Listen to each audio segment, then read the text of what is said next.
Eric Boyce, CEO and Chief Investment Officer for BKA Wealth Consulting, and welcome to Charts and Chat for November 14th of 2022. Please see our disclaimer for important information. As we finish up the third quarter earnings season here, we've got a little bit of a ranking against prior quarters, kind of show you where we ended up in terms of beats. Now, we know that the estimates for the quarter were ratcheted down quite a bit. You see here that about 69% of the companies in the S&P 500 beat their earnings estimate, and then 58% of those firms beat their revenue estimates. And you can see that those numbers are down a little bit, even on grossly ratcheted down estimates for both revenues and earnings. We've got a slide coming up later which show you the divergence in earnings from revenues. It's a pretty interesting divergence, but you see here that, overall it was a pretty decent quarter considering that things are slowing down a little bit. Well, clearly the market has seen some gyrations over the last week or so. We had the consumer price inflation number that was announced. It was lower than expected. There was a lot of pent-up anxiety over that release. When that number was released and it was lower than expected, the relief valve was hit and markets really rallied, a rally that we haven't seen in a little while now. But NASDAQ here is the subject of this chart, and NASDAQ it tends to have more growth orientation to it, much more volatile, a lot of technology orientation to it. So it tends to be very much more volatile than the S&P 500, and you can see that here. So basically, on the 10th of November, which is Thursday, the Nasdaq was up 7.4%, and what you see is a ranking of the largest one-day increases in Nasdaq's history, and it goes back, a fairly reasonable amount of time. You see a data point there for 1987. But what's interesting in here is that in all but 4 instances of these largest one-day rallies, in all but 4 of them, they were in the middle of a bear market. So, let me say that again, that that bear markets tend to have within them some really strong rallies, and you might get lulled into thinking that it's the end of the bear market when you see something of this magnitude. And I just want to caution that it's not uncommon to have these types of massive days within the scope of a bear market. We know that we've got some troubling, some troubled days ahead. And I say that, looking at it objectively, the data shows that the economy is slowing down. And there's a lot of things that I think we should embrace at this point, which hopefully will lead us to a new market cycle sooner. But just want to highlight that we've got volatility in the market, and sometimes amidst some of these bad days, you kind of hold your head in your hands a little bit. You get days like this that were exceptionally good. Here's another chart that refers to the S&P 500. So as we just talked about the NASDAQ, S&P 500, on this page we've got the largest percentage gains in the S&P 500 dating back to 1950. And so this ranks as number 15. The S&P 500 on Thursday was up 5.5%. Obviously, we don't know where it's going to go from here, but the one thing I guess I highlight to you is that in all of these cases, again, these large daily gains going back to 1950, you still have over the next 5 days, 10, 1 month, 3 month periods, every so often, you're going to have, the propensity for the market being higher, but then you also have a reasonable possibility that the market may still be lower. That it may actually go down from that rally that we saw on Thursday. But if you go all the way to the right-hand column and you look at the 1-year column, there was only 2 instances back in 2008, and we know what was going on then, and 2001, which was the bursting of the tech bubble, and this is really at the kind of the forefront or at the front end of that on that January 3rd of 2001 data point. But if you back those two out and look at these kind of these large gains, in almost every case, the market is up over the next year. And in a lot of these cases, the market's up meaningfully from these points. And so, I just want to highlight again, kind of beating the drum that we were on the last slide, that you can have volatility in a bear market, but not all of it's bad. Some days you have some really strong days within the scope of a bear market. That's not to say that the bear market's over, but it does say statistically that the market's going to be higher a year from now when you have these kinds of days. And I want to be clear here too that in these largest daily gains that this is across a lot of different economic backdrops. Now, granted, we've got inflation that we're fighting, but the statistics are helpful in the sense that that there's a pretty reasonable chance that we're going to have a higher market next year, and we just need to make sure that we're managing our emotions for the interim period. That over the long period, I think there's very clear signals that the market's going to continue to go higher. And at every juncture where we felt like, this time is different and the market's just going to be doom and gloom like 2008, then it turns around before you really even realize it, and all of a sudden it's going up, and you just wake up one day and realize, wait a minute, we're in a new market cycle, and so this is all great for perspective. So just think, keep plowing ahead with the strategy to manage during the interim.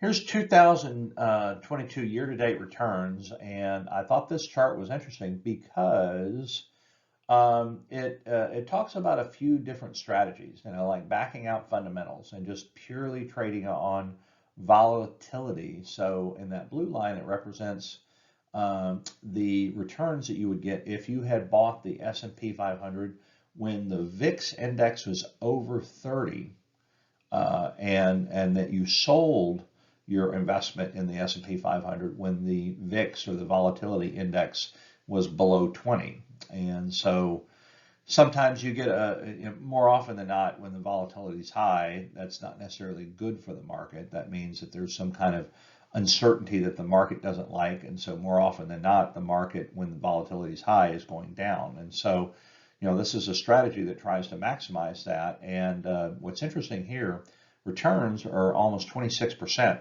going back year to date, whereas if you had bought and held the market itself, the overall market, across all factors, large, small, value, growth, all of that, you'd be down around 16%, obviously, as we definitely know.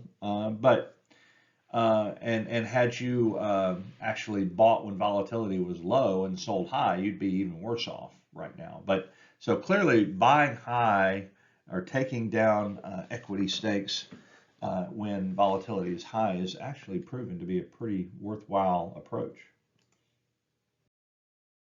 So here's Mike Zaccardi, technical trader, pretty well known. So what we have here is a forward 12-month PE for the overall index is around 17 times. Not cheap, not expensive, kind of not too close to the pretty close rather to the 10-year average. And it's below the 5-year average, which we know was running a little bit hot. So I'd say here, the key takeaway is that valuations aren't egregious on either side. They're not dirt cheap, but they're not expensive either. We have a chart here from Bank of America. It's their quant strategy team. And so what they've done is they've kind of broken up the S&P 500 index. Again, the presumption there is that you have 500 stocks in the index, and that's not always true. Sometimes the index has like 496, 498, or whatever. But just for conversation's sake, assume that there are 500 stocks in the S&P.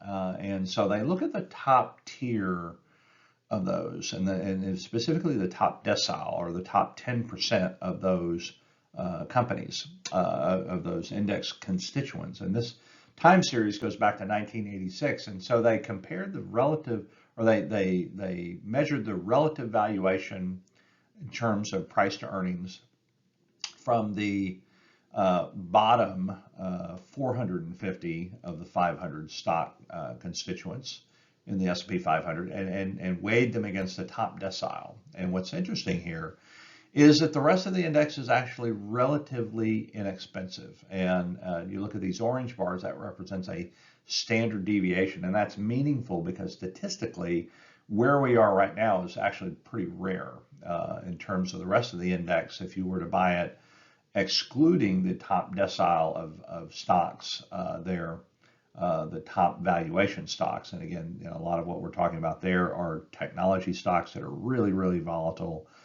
taking it on the chin this year. But if you exclude those, the rest of the index is actually somewhat cheap.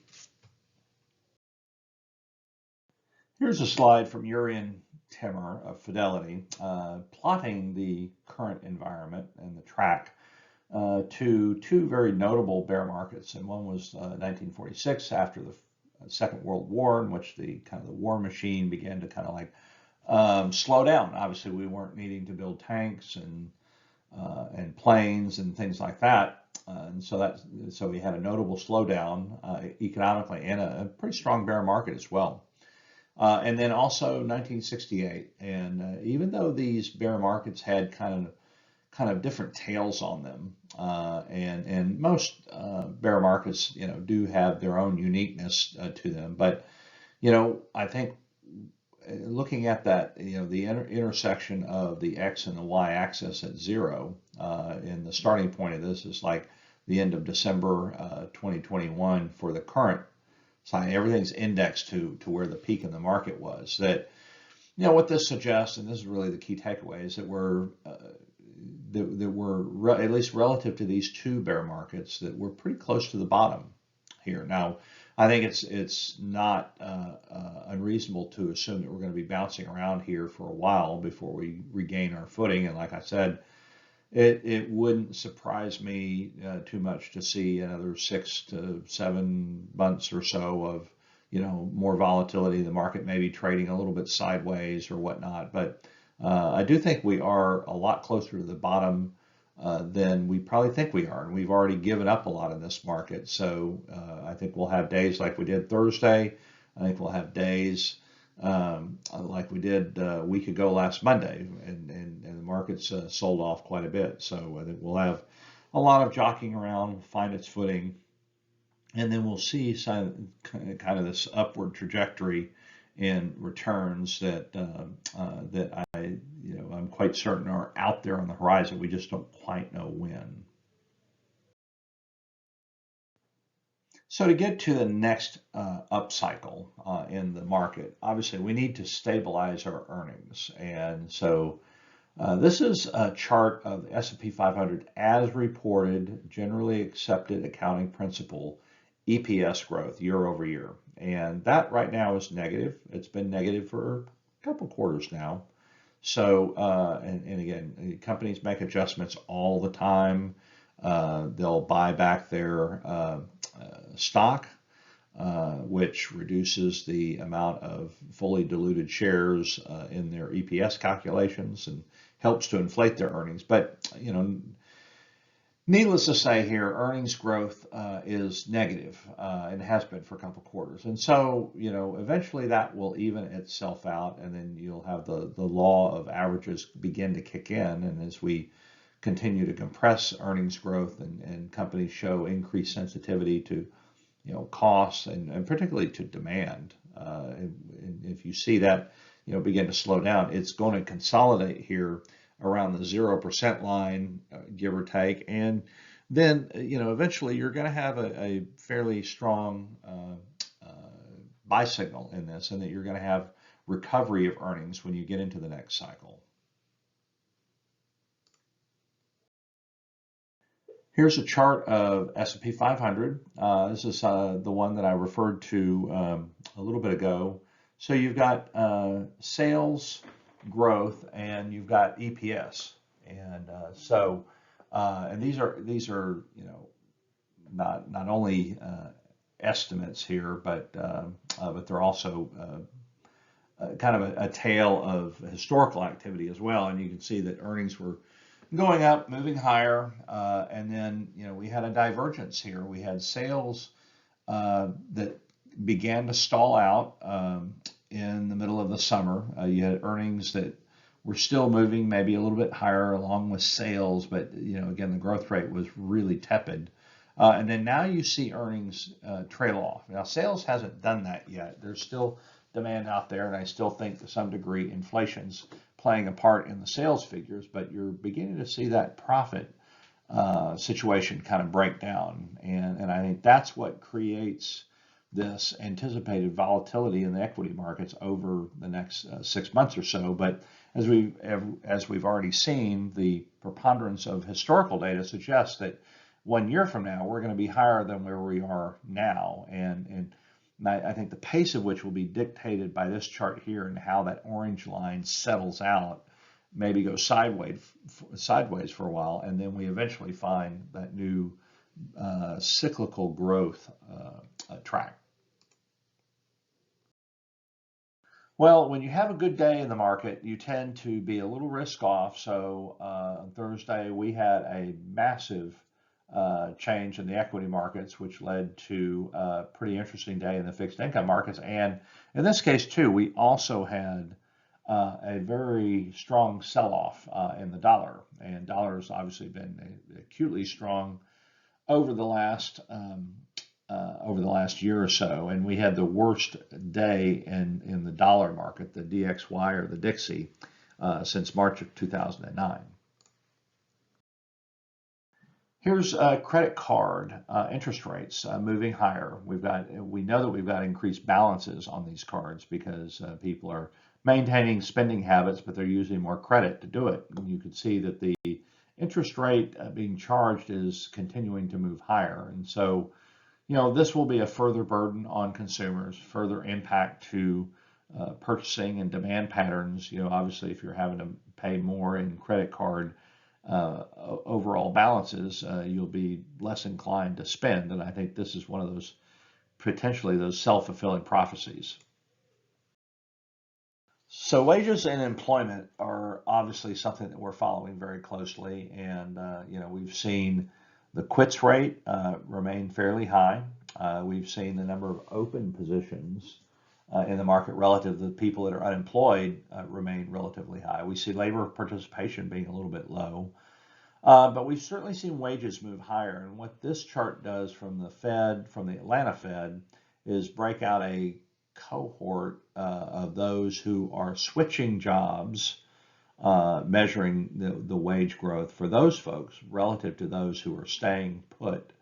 And you can see that there's still a huge incentive for job seekers to look elsewhere. And that's why you see high quit rates. That's why you see a lot of poaching from existing clients, because that job switcher is getting a lot more of an increase than those who are staying behind.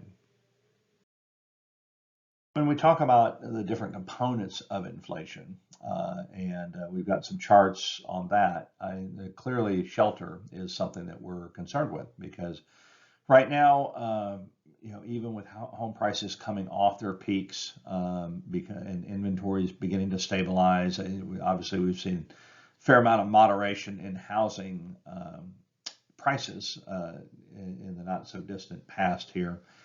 Shelter costs remain fairly high, and I just want to caution that even though elements of the shelter calculation in here take a while for like monetary and even fiscal policy to kind of make its way through the system, but in this case more monetary policy, that higher interest rates are now leading to higher mortgage rates, which is leading to lower activity in the housing sector, which will eventually translate into lower rents. But right now, shelter costs, as you can see here, are up tremendously. I mean, to a level that we haven't seen in literally decades now.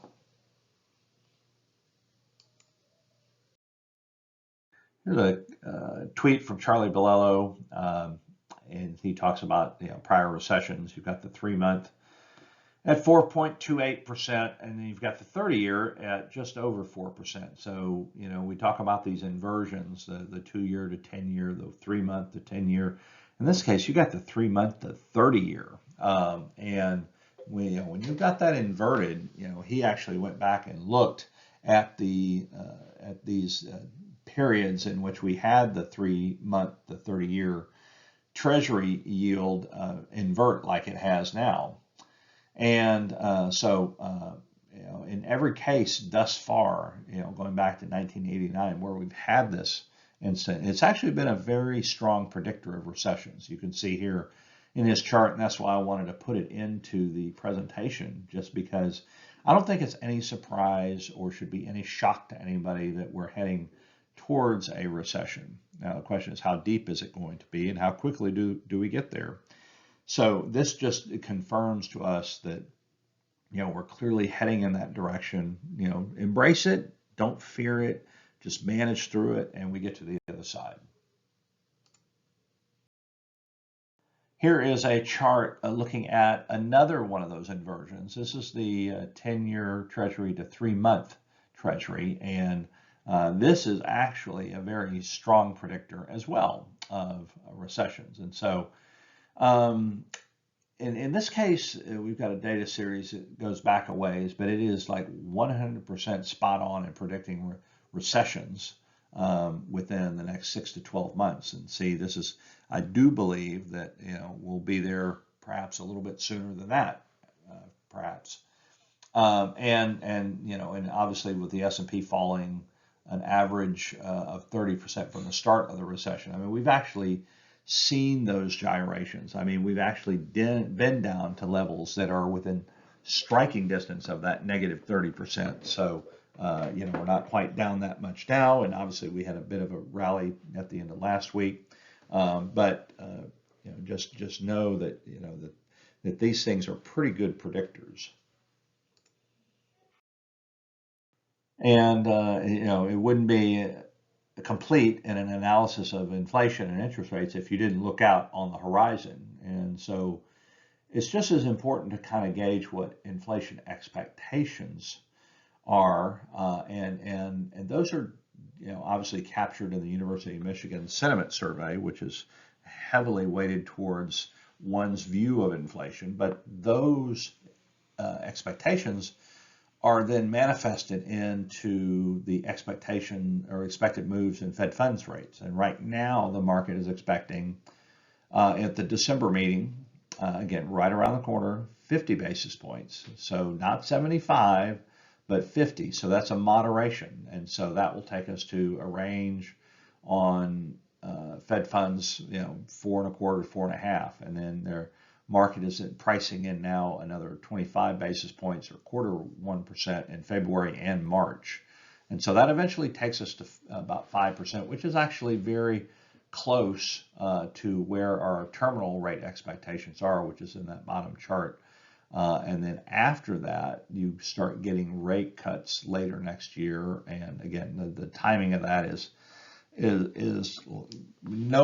just purely speculation at this point, because it's very hard. It's a lot easier to predict the instance of recession and volatility than it is to tell you when it's going to happen. Here's contributions to inflation, just to reiterate that what we see right now is much more influence from core inflation, that in many cases we're seeing moderation in energy costs. Not that food costs have not become a problem. They're still relatively high, but they have crested. And we've seen in several charts of the week over the last month or so evidence that food costs are beginning to roll over. Now, it's happening because of a lot of reasons, but if you assume that if food and energy, which contribute to, or the items that are excluded from the all-in inflation rate when you're calculating core inflation, but you can see here core is responsible for a lot, and particularly in the service sector.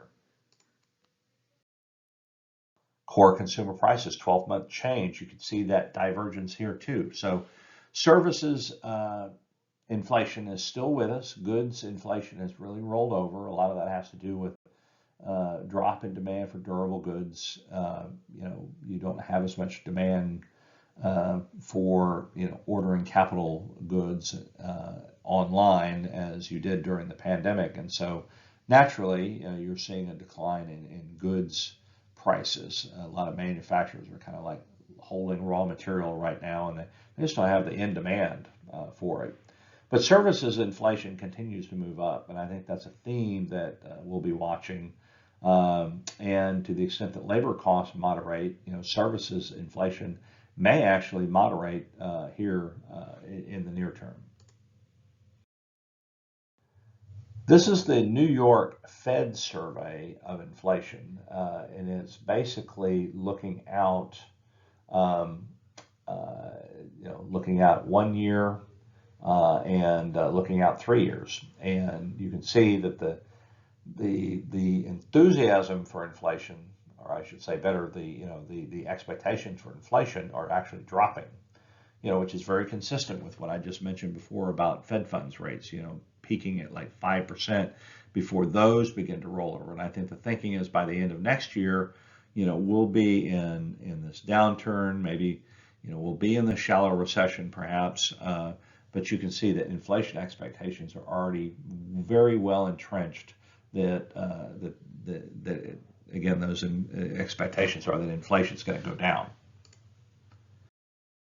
30-year fixed mortgage rates. I have shown this chart before, but I think it's worth revisiting because I tend to have a lot of conversations about kind of housing affordability in general right now, and particularly, the impact of prices and rates on that affordability. And obviously mortgage rates are an important component to that, but you can see that we really haven't been to these levels since the end of the last century. In fact, you got to go back to like 1999, 98 to find levels that we're at right now, and we've made that move in such a relatively short period of time.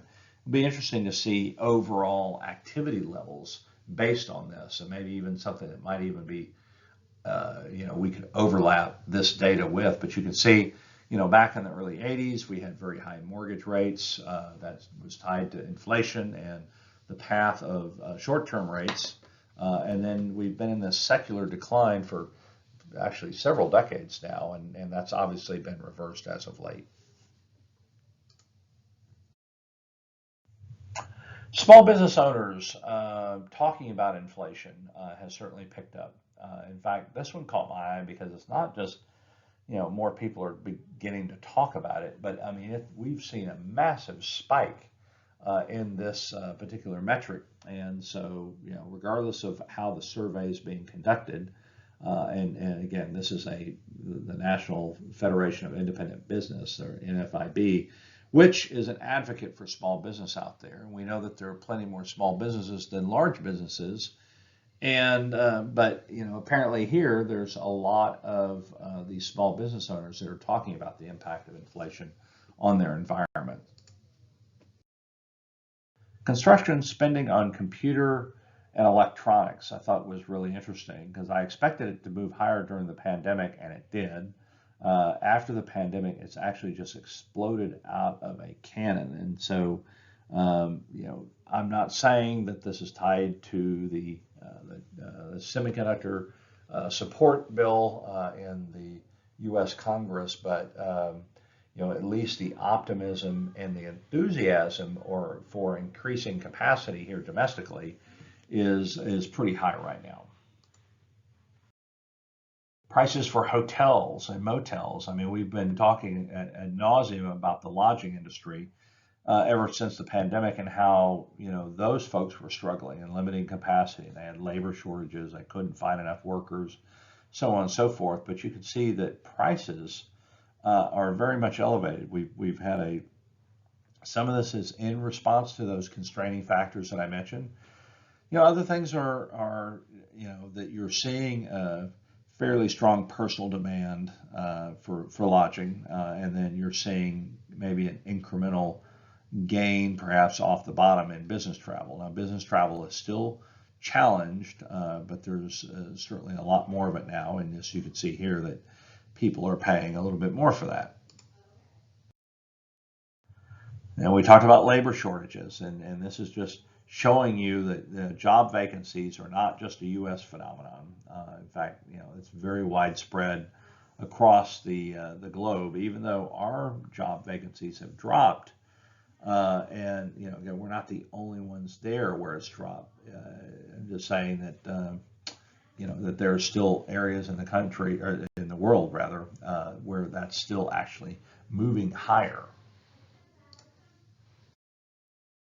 That's all the charts that we have this week. I hope you've enjoyed that. I hope it's been helpful. Have a great week, and we'll talk to you again soon. Bye-bye.